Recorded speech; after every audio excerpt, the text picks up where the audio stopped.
part 2 of the bridge. So my father has carried me out and over and is now holding me out over the water that, from what I can tell, is about 30 feet. And I'm strangely not reacting in the way a little child, a 3-year-old child, would. I feel like there were angels all around me, keeping me from being in any danger. However, my mother is over pulling. I can feel her pulling on my father. She's right here, pulling, pulling. Jim, Jim, Jim, Jim, please, please, please, please, please, Jim, just please, please, please, just give her to me, please, please, just please give her to me. And she's begging, begging, begging. And this went on for, could have been 30 seconds. It could have been 3 minutes. I have no idea. All I know is I was watching the water underneath my feet and the sun that was lapping with just little licks across the top of the water.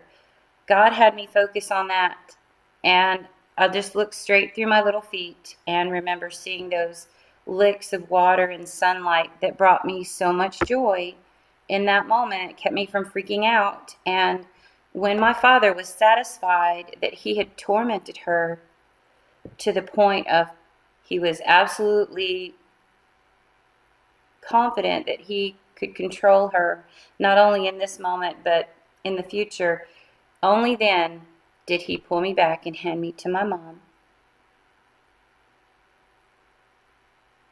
And he again went back around and hopped in the driver's seat as me and my mom got back in the front seat.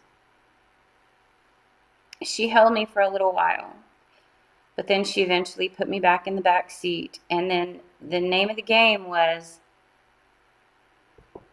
everything is normal, nothing to see, move along. Many times after situations like that, my father would be whistling or giddy almost. He was none of this bothered him. It's almost like he had a release and he was euphoric. So this situation happened, and for the next year I was terrified of anything that I couldn't see underneath me, such as like we would go to the coast and there were these just docks that you walk across to get in your boat. I couldn't see under there, and I was terrified. In San Antonio, there's this marvelous, fantastic structure called the Tower of Americas, and we would go up there anytime someone would come in to visit. It's very touristy and it's quite a novelty. I recommend it highly. But when I was very, very small, about the same time, we went up there with my Aunt Ruthie and my Uncle Homer, and they were my caretakers in my earliest years, 2 and 3 years old. And we went up in the tower, and I remember my brothers wanted to go out on the observation deck, and so I'm going to go wherever my brothers are going. I'm tag along everywhere. And as early as I can remember, they were playing the same game of leave her behind, take off and leave her.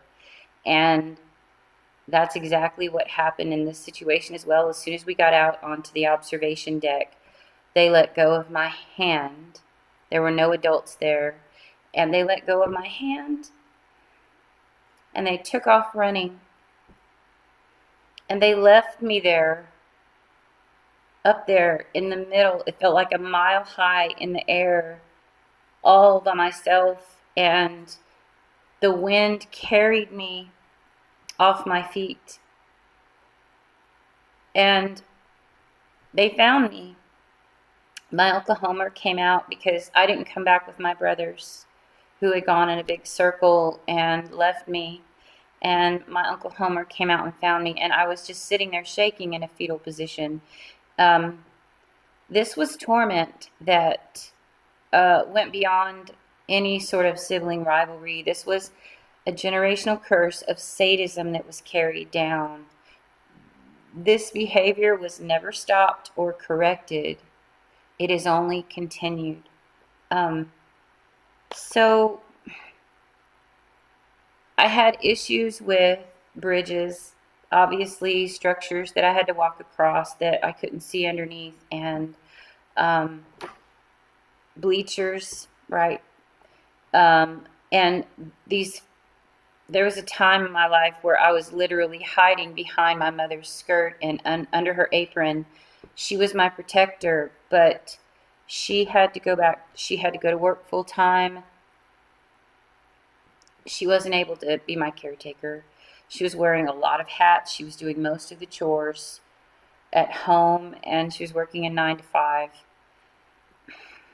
Ridiculous, ridiculous responsibilities. This woman lived 3 full-time lives, and it all crammed into.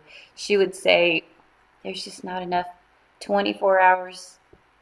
It's just not enough time in the day to get it all done." And I wish I could go back and have been more of a help to her, but I really just slowed her down. She was a pro at all the laundry, dinners, dishes, and she preferred to do it herself because I really was a big mess and slowed things down, and she didn't have time to teach me. She was trying to get things situated and done so that she could get us all put to bed and then maybe relax before it never happened.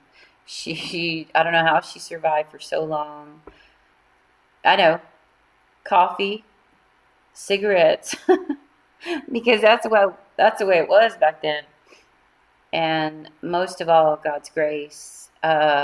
She was always lifting me up from underneath and teaching me how to survive the unfortunate misogynistic situation we were both in. Many times she was a physical shield.